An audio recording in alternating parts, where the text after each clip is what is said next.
KBG Énergie, société spécialisée dans la vente, l'installation et la maintenance du système solaire. KBG Énergie, votre solution énergétique solaire d'aujourd'hui et pour longtemps.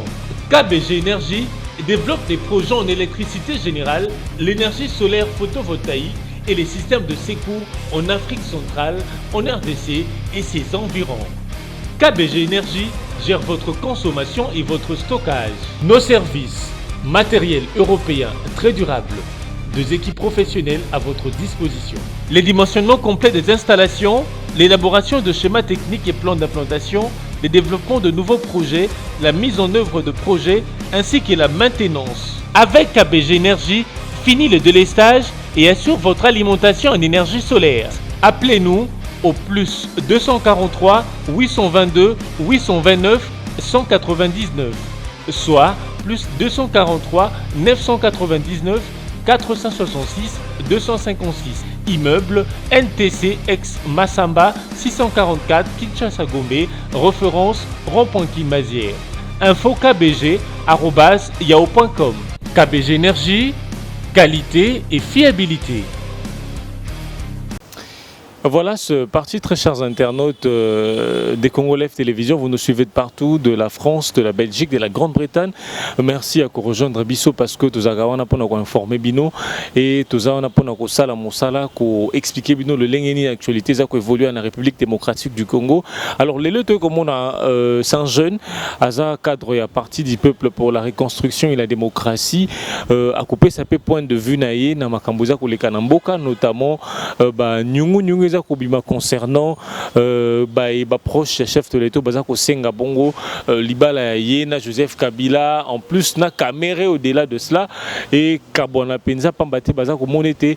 C'est comme si situation exacte évolué était banda mokonzi mboka à Zwa Bongo et Bonga naye na sommet à l'État bazomona le choses s'empire au jour le jour Bazako mona ngamo musuba ministre à franc commun pour le Congo Bazako empêcher mokonzi mboka sa musala naye. Alors moi namboka Kizito Ngoi to comme on a ozali bongo elenge cadre ya parti et peuple pour la reconstruction et la démocratie. Mbote pe bienvenue. Mbote ndeko journaliste, mbote na bayenyo so bazali kolanda biso.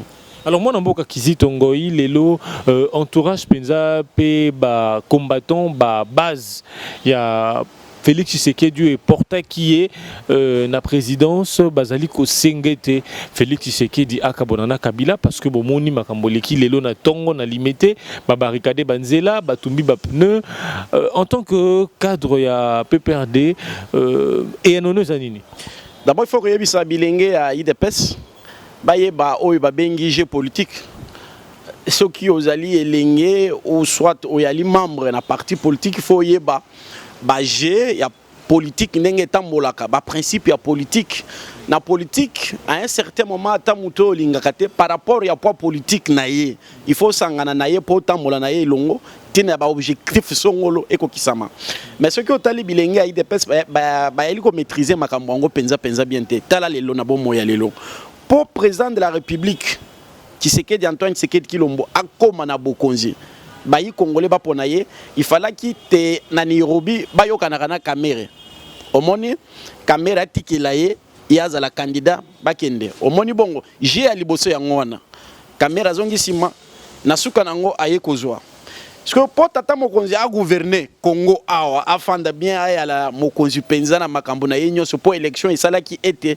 biso batu ya PPRD tu ali ebele lisanga na biso na batu ya FCC na Assemblée nationale donc oyo ba bengi na lifala sa majorité parlementaire oyoki pour tata mokonzi azala bien na ba tribune na yenyo na batu na yenyo akamba Congo na kimia pe na boboto nyonso il fallait qu'il va sala oyo ba bengi coalition oyo ki j'ai ami balé politique ya ngwana andima etete nazala na batu oyo na kati na bango oyo babenge premier ministre abima kuna et puis elongo na bango na bato ya ngai to sala gouvernement d'union ou de la cohésion nationale gouvernement wana esalami pona bongo po soki makamwa na esalamaki te Congo elinga ketambola penza malamu te pour mutu pour ayo que le président ya mboka omoni bien constitution na biso premier ministre il faut auta kuna na bato ba yali ebele na assemblée nationale et puis asa la programme na ye abimisa gouvernement format yango et gouvernement kota elongo yango moni bilenge IDPS ba yeli comprendre makambo na te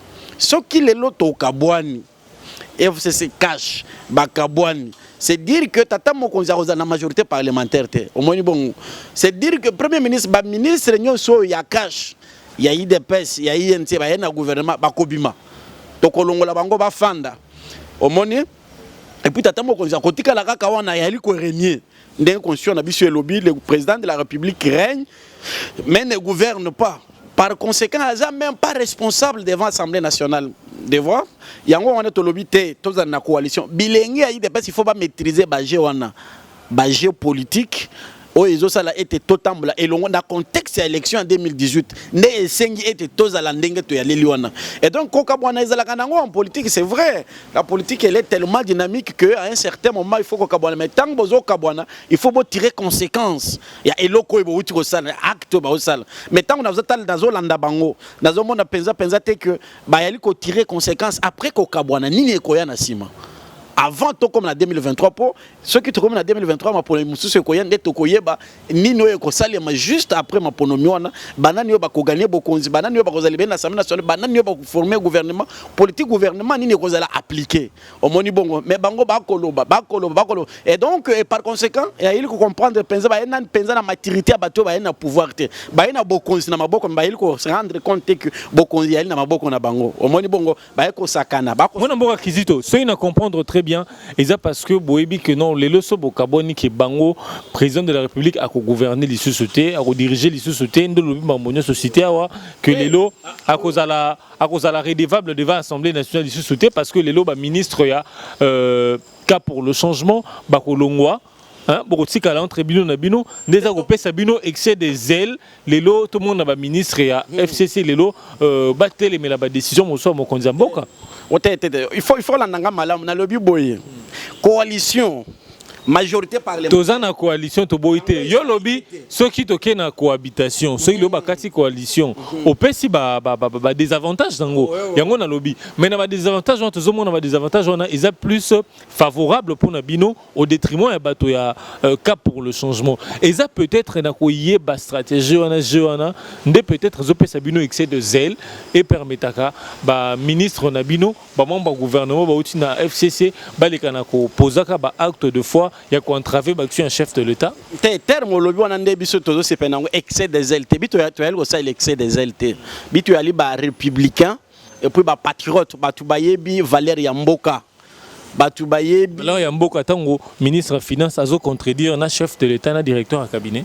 Non, il faut boye ba makambo bien directeur à cabinet ayali mutata ko lo makambo ko engagé ba institution de la République te ayali comme personnel administratif na niveau à présidence et tant que ministre des Finances il faut que zo makambo ministre des Finances puisque ya ayali voix officielle canal officiel e o yebi makambo ya mbongo ndenge yali ko bimela ndiende yende ko yebisa biso bosolo na o Italie makambo ya misolo et puis il faut quand même malamu na bandeko soki lelo to kabwani nini ekoya après bon soki to kabwani constitution na biso ekoya la ndenge ya liboye bakokamba président de la République akokamba ndenge ni na constitution oyo d'autant plus que ayali na majorité parlementaire te il faut toyeba makamona eloko esali biso to ya la boye na yebiso yango bien tant que topanda ko solo na lifalansa na lobi boye.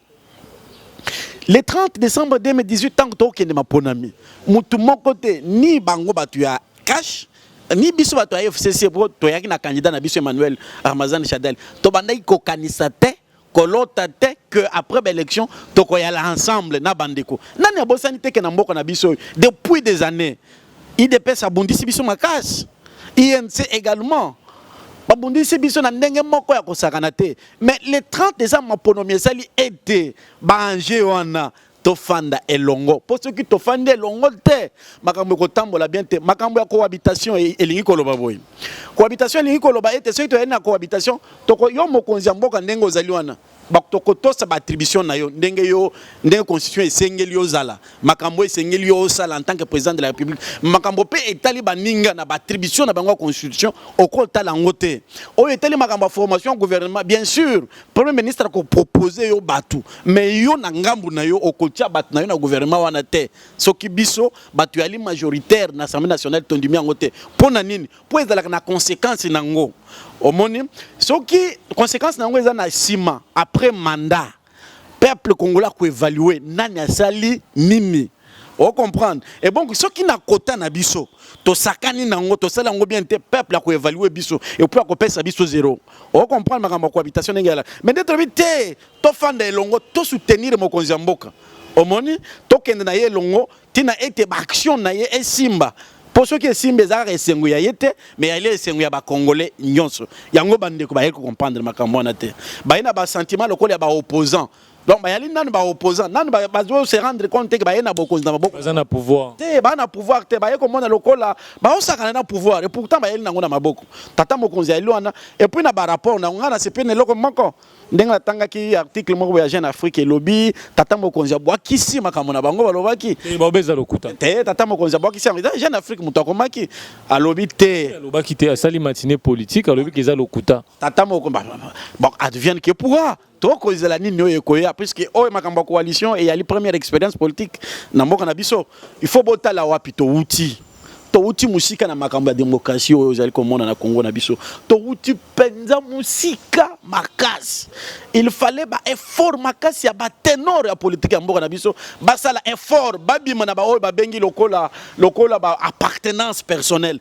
babima baza lokola bato ba eli ko sala tina ete Congo ekende liboso yango moyo na bomo ya lelo to komi place oyo to komi lelo ya le sengo munene ya ko sala ete au moins à 90% la classe politique ya Congo na biso tu es ensemble INC IDPS PPRD Palou donc ba parti nyonso ya minene phare lelo yali na oyo ba bengi coalition eza makambo etikala ko sala maté donc il faut aussi ma chance wana to loba ete lelo nini lisusu ko diviser biso po biso nyonso to yali wana nzungu yango wana mutu na mutu ayeli komona ngo yango na lobi boy bilenge oyo il faut nanu avant bokote na makambo politique koyekola ngo nanu omoni biso ebele babata maele ebele baza ba licencié en droit ebele basala ba science politique ebele ba umeli na makambo ya IDPS donc ba yibi pena lolenge mboko eza kokende yoka tant na koloba il faut koyekola ngo na yeli ko remettre en cause te ke batwana batanga te okotango sana yo économie osana yo droit osana yo SPA wana zama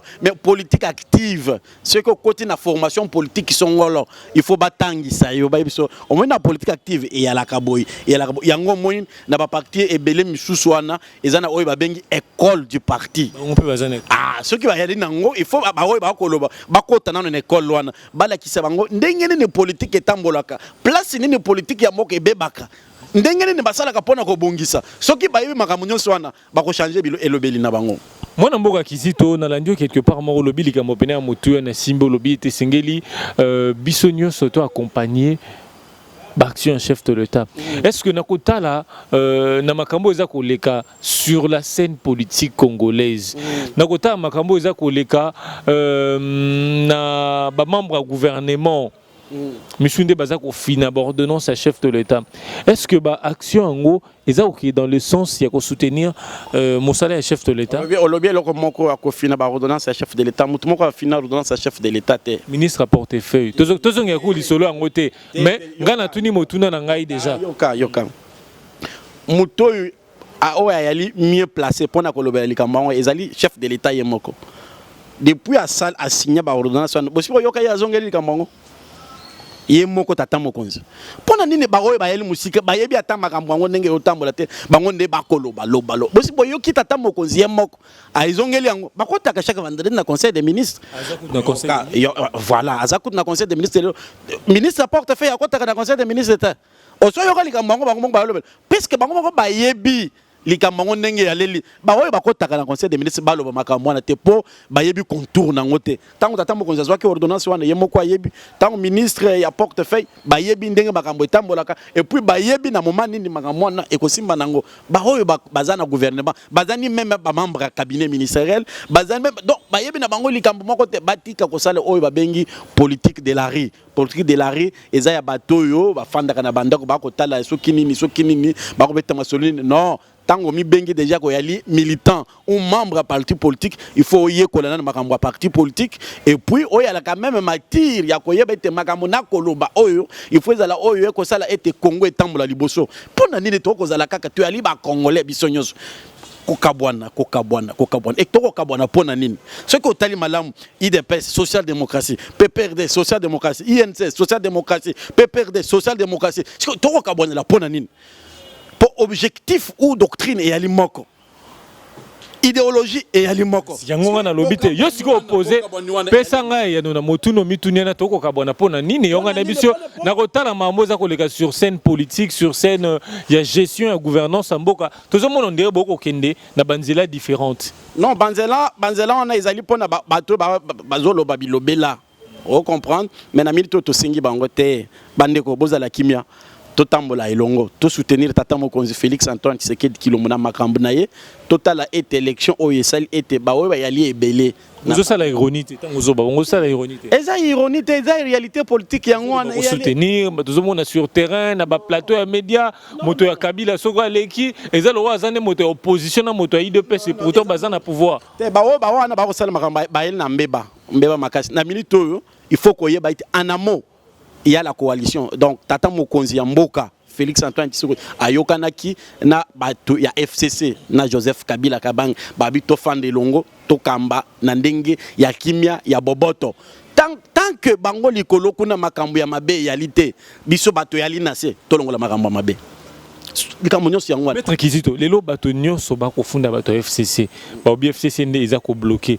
Yango no moni lelo koli ekomi pasi. Yango no moni lelo saute mouton eza liboso na yo awa. Ezo kendete likolo ya FCC. Yango no moni lelo bato bazo zinda na mai likolo ya FCC. Ba obi FCC nde eza na base à blocage. Pona nini mona mboka Kizito? Lukuta munene wana ba bengi yango lukuta et puis FCC sali. FCC te o ezalaki makambo saute mouton ezalaki programme d'urgence ya na lobite likambonio c'est ça exemple na pesi likambonio ce comme FCC non on ezali lukuta ezali ko ba okosela biso makambo batika okosela biso makambo il faut baye ba programme à 100 jours ya chef de l'état yango ezalaki ete to yala na makambo ba bengi ba saute mouton est-ce que mbongo yango ministre finance a boy ko financer te bon on ezali ka mususu mais ce que boy ko financer c'est que misale lingaki sale matin les lots ils ont réalisé à 30%.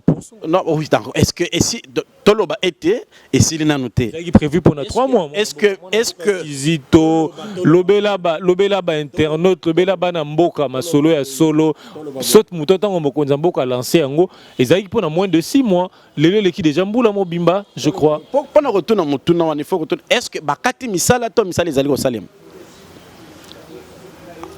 Misala selon ba députés nationaux tango batamboli balobi été maître Kizito ba inspecter ba chantier IDPS ezaki lobby avant hier ezaki ba députés nationaux ba don Dombasi et pour ne citer que cela oyebi na mboka na biso tozali quand même na mboka ya bato ya mayele et puis na mboka ya mibeko ceux qui olobi ba député batamboli à rapport na bango basalaka wapi l'Assemblée nationale.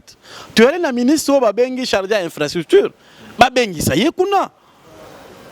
Batunaye, misala ya basot mouton et comme wapi.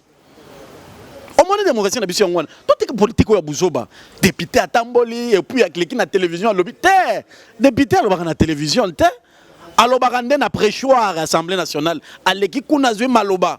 Alobi madame présidente de l'Assemblée nationale lingo bengi c'est la biso ministre de l'infrastructure ya Congo na biso aye biso depuis tata mokonzi ya lansaki makambo infrastructure ya basot mouton lelo to komi nango wapi et puis ministre ya pesi biano nde tokoyeba à qui la faute incombe tant que basali loko wana te bakomo sala lokola makambo ya nzela ya bana mike te bito ya makambo bana mike te il faut makambo sala elongo makambo basot mouton à mon humble entendement na ko tambola kisasa mobimba na yebi ete misale yali ko salema mais ceux qui connaître peut-être l'enterre en termes d'exécution c'est tout à fait normal peut-être il y a ba kokos peut-être na makambo peut-être batumsusu misale ba circuit misale l'état c'est ka ba circuit belé hein On comprend. Il y a OVD. Kizito dans la ville. On a 3 h du matin pour nous centre-ville. Oui, mais il faut ça. Peut-être mener la ville. Il y a un zoba bon zoba na douceur nyoso. Ata yo moko tango zotonga ndako na yo bandi fondation. Olobi ndako na ngai ko sel dans 3 mois. Au comme avant 3 mois aux kokoso. Soit moi na vengani en école. Moi na beli malade. Bongo zalaki na ngo tsaki olongoli yango na notindi na classe ya mwana. Yango on a mboko na biso peut-être oyo ibe na mboko na biso balobi gratuité de l'enseignement. Oyo mbongo ne ko zo pona ko futa 2 milliards quelque chose. Ah, il a bon belé. Et puis les na landi balobi enseignant nyonso ba yali ki lokol ba nouvelle unité. Ba ba yali mécaniser te nyonso ba yali mécaniser 2020. Ah voilà, et ça demande des milliards et des milliards. Ceux qui va longola ki mwana mbongo mususu itala ki makambo ya ba sote mouton. Ba bi to futa nanu ba oyo puis to ko tambola. Ils ont un conditionnel hein, ils ont soki au lobby soki. Ouais. Ils ont vérité te. Essentiel c'est quoi? C'est que et le kotoko n'est pas tata mokonzi et pas gouvernement de la République et pas ministre ya ko landela makambo infrastructure, c'est que misala wana sala nini et si là et tambola et comme na suka et puis ba inaugurer ngo ce qui est sili et ko zale sengo biso nyoso te pona ni bato ko tirer kaka au boulet rouge et pas bato mususu et pas non, ça c'est être immature politiquement parlant. Il faut pas tous la ba immature, il faut to comprendre que mboka ezali ko tambola to senga mutu na peut-être OVD basi ba pesa kim solo peut-être na bato azwa ki ba mususu ba beli oy mais makambo ba bebe to za makambo ko sakana nango te et puis bato kufaka wana soko yebite ma béton moko elongo likolo e yambi na mutu paf okufi on comprend c'est qui veut dire que il faut topper sa chance na bato ba ko sala po bango ba congolais topper sa bango chance ba sala musala ndenge sengeli et puis ministre de finance pe soki misolo yali alo abimisi yango bato ba sala musala et puis esili e kozala esengo ya biso nyonso tolongwa na ba terrain wana ya ba vieux loup bango nde batindaka ba mususu na itando ike tina okende ko finga ko kende ko loba boye ko sala boye po bango bayeli ko tirer ba ficelle na cc yango biso to lobi te biso to lingi kimia to lingi ba moko unité nationale to lingi to sala Congo na biso et comme paradis sur terre to sala quand même bateau bazali ko sala makambo ba to bazali banda ba envia kabiso ba bakenda ki poto ba te Congo ebongi to zonge pana biso to fan ensemble to tonga et puis to kende liboso jusqu'à quand tokozala kaka to yali ko bunda jusqu'à quand to la kaka to yali ko fingana jusqu'à quand tokozala kaka oh ba oyo batu ya kamera ba oyo batu ya Tshisekedi ba oyo batu ya Kabila te na bomo ya lelo na ndenge coalition et sengeli to ya la biso nyoso elongo ba congolais to travailler ensemble et autant que gouvernement ya ko sala mais na ba parti politique na biso pe to sala misala o sengeli formation politique nyoso et sala pour ni te to comme le la Chine grande puissance économiquement parlant moi na mboka comme le la Russie to comme le la États-Unis d'Amérique pour ni to comme parce que entre biso boyinani et ali makasi tant on a kolanda baninga na biso IDPS na ibilo pas bato FCC et pas j'ai un ministre baza déjà en lettre d'émission. Non, c'est faux lukuta mokonzi mboka lobaki on a Londres. C'est faux, ce n'est pas une version officielle. C'est pas une version officielle. Comment est-ce qu'il y a ça eu ma démission ministre moko alobi ezia déjà na ba ministre ba soli na déjà pas qui na conditionnel ce qui alobaki yango est-ce qu'il y a moni démission yango ya mutu tant que démission des ministres a déposé démission et puis c'est un droit tout ministre ndeng bazawana ceux qui moko na bango alobi te ngai na kokoka makambo ngo te déposer démission alors moi on pose ceux qui ont ministre ko déposer démission te mona mboka Kizito tango tozomona lelo ba travail saute mouton atolingi to lobelango penza te eza lelo dia ko lala tango tomoni lelo sachet sukali o ezalaki 6000 francs to bisa bana mboka et komi 11000 francs tango tomoni lelo peut-être mesurette ya madesu o ezalaki 1400 et komi lelo presque 3000 francs congolais. Alors lelo on confirme lelo maloba faulu azako bakeno Félix ne peut jamais réussir là où Kabila a échoué. Non, c'est faux. Il faut voyer bah toza na ministre va bien ministre économie nationale. Makambo nyo so etali ba prix. Ye mutu asala kango, ye mutu azala lokola autorité réglementaire, ya ba prix.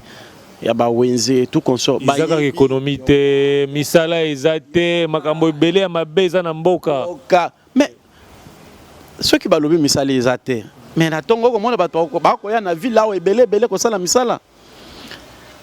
Tokolo misala ezalité non misala yali tolo bané ezoko kabatu nyonso te et yana ba mususu bazuna na misala te il faut gouvernement isala makasi tina ETP ça ba congolais nyonso misala au moins tokolo bateke misala ezali te misala yali et puis na budget oyo ba uti ko voter à l'Assemblée nationale en 2020 oyo to kosenga tata mokonzi asala makasi nyonso na gouvernement na ya Sylvestre Ilunkamba tinete ba société mususu e créer et ya la nango et puis ba engager batu ba oyo ba comme na âge ok na retraite ba ki na retraite et puis ba ko tsana batu mususu o comprendre yango na eloko to kosenga comment ete makambo ebele nyonso na ekosila mutu na mutu alongo université alongo école asali azwi diplôme d'état azwi musala na niveau oyo nyonso alingi et puis makambo ko tamba nango malamu et ali volonté mutu moko te akola bateka ye ko sala politique tina ete misala ezala te et ça sert à quoi tous na ba parti politique ça sert à quoi to bundana pour ceux to ko bunda boye et elle point intérêt général te ezali tina ete to créer emploi et elle tike to sala banzela malamu ezali tina ete to tonga ba école kitoko to sala ba hôpitaux et puis mboko na biso ekende liboso o comprendre donc na minute alelo to tika makambo ya kofundana o ya sali boy te total makambo ya liboso répondre ngati tango fayo lobi que Félix akoko jamais ko réussir place Kabila échoué qui non c'est faux wana fayu atiki makambo robina ye bona monaki ye amesanaki mingi kobina mabina bako yembela ye kobina makambo politique penza a maîtriser ngona no penza ta potango akoloba politique na ye penza et yali idéologique président élu et la politique a kombo batu yeso ka tangi kombo Tshisekedi ta koyoka malamu te soka tangi kombo Kabila te akoyoka malamu te wana mutu akolanda te bilobela asali campagne avec aucun projet aucun programme ni noto yebi na minute écoute azu moi chance batu ba yebi moi mukeme asali effort parti na ye quand même ya l'implanter tinani ozala likolo tant que ozana ba système parti politique na oyebi yango et yali wapi na kisasa o yali wapi soki tokena na machine akona tutuni bato ya machine ba yebi side wapi ata na gombe soki tutuni bato nyoso parti ya iside et yali te soki tutuni secrétaire général na oyebi te azana ba député combien ba yebani te na section nini na ba commune na biso nyoso ya kisasa o bato ba yebi iside donc c'est un parti politique mallette mutu azwi quand même chance ninga ba lobaka chance eloko pamba akenda ki pe jeunesse po azwa ki moi chance azwi $100,000 il s'est fait candidat. Oui, c'est bien bon. Bon, on peut mususu balokota kango, ndenge to yebi ndenge batambola ka ba politicien na mboka na biso et puis il s'est fait que na ba compromission na bango à Genève, il a été porté par Mbembe Katumbi. Na yebite ke Katumbi mutu pesa ki misolo atambola ka ba avion asala makambo so le lo Katumbi a bendi lar na ye, a bendi mbongo na ye. Omoni atiki ko bina. Donc nous ne donnons pas de crédit à ce que Fayoulou dit, puisqu'il n'y a pas de cohérence et puis il n'y a pas aussi l'objectivité. Nous voulons l'objectivité. Nous allons vers l'intérêt général et non pas vers ceux qui font la politique pour se retrouver eux-mêmes. Alors message moko de manière particulière na bateau nyoso bako tomboka balobi soki mokonza mboka linko kata libala ina Kabila te bango moko bako bima libana bako organiser manifestation pona ko kata libala wana ba mekana totalat message nanga soki ezali ya koloba ete te to yali ba congolais bande ko nangai tozala elongo tozala lisanga tosangana. L'unité fait la force.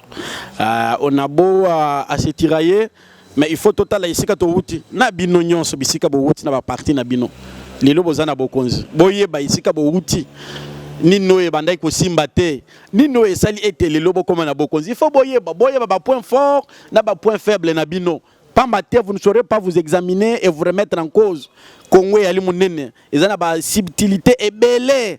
Et donc, biso théorie, tu vois qu'il y a même moi chanson à Rosala dans parti présidentiel, na bambulo et outi oleka, to monaki makambo ya Congo, to yokoye bango nenge yali. Et donc, to koye bisa bande kona biso ide peste et yali kaka oyo ane ya liboso.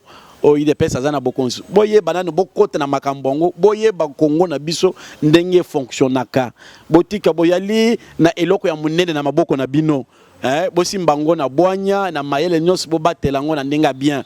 Pour ceux qui bo sali mubulu et talibino responsabilité ya mboka ko yala na maboko na bino et bino pe parce que besoin en coalition biso to na coalition mais biso to ko pelisa na taper bino te biso tong qui le lo fachi a échoué ezana FCC na cash yoka na uti koloba oyoki nga na lobby to ma coalition FCC cash na lobeli yango te omoni na lobby awa to finga tata mokonzi ya mboka Félix Antoine Tshisekedi na lobby yango te au contraire na lobby to tsaye maboko to ya elongo to saye et puis makambu na ye e kende liboso poso ki ekei liboso yoka lelo tokoza la 25 ans ce qui 5 ans eloko ya malamu et salamité c'est qu'après 5 ans j'aurai 30 ans donc dans 30 ans je serai toujours comme ça yango na lobi te moko na biso photo sala makambo yo et ko avancer mboka après 5 ans to sali quand même évaluation to lobi te to longwe d'un point à un autre to tamboli et puis tu évoluer soka na ngai yangwana.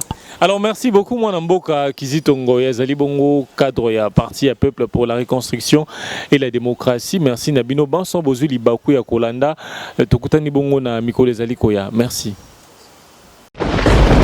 KBG Énergie, société spécialisée dans la vente, l'installation et la maintenance du système solaire. KBG Énergie, votre solution énergétique solaire d'aujourd'hui et pour longtemps. KBG Énergie développe des projets en électricité générale, l'énergie solaire photovoltaïque et les systèmes de secours en Afrique centrale, en RDC et ses environs. KBG Énergie gère votre consommation et votre stockage.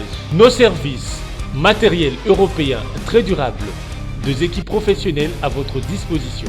Les dimensionnements complets des installations, l'élaboration de schémas techniques et plans d'implantation, le développement de nouveaux projets, la mise en œuvre de projets ainsi que la maintenance. Avec KBG Énergie, fini le délestage et assure votre alimentation en énergie solaire. Appelez-nous au plus 243 822 829 199, soit plus 243 999 466 256. Immeuble NTC ex Massamba 644 Kinshasa Gombe, référence rond-point Kimazière. Info kbg@yahoo.com. KBG Énergie, qualité et fiabilité.